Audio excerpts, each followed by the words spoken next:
Hola a todos, en este vídeo voy a mostrar cómo cambiar esfera del reloj.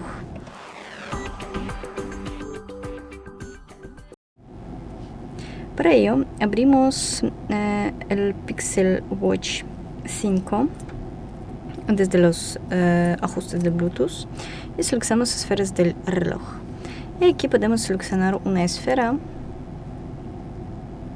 o podemos abrir Google Play y descargar una esfera.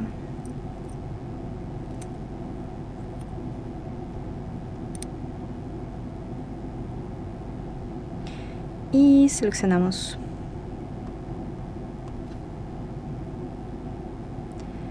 Aquí podemos un poco ajustar y seleccionamos añadir. Y eso es todo. Y también podemos mantener presionado en la pantalla. Y aquí podemos seleccionar una esfera. Y eso es todo. Gracias por ver, denle like y suscríbanse a nuestro canal. Adiós.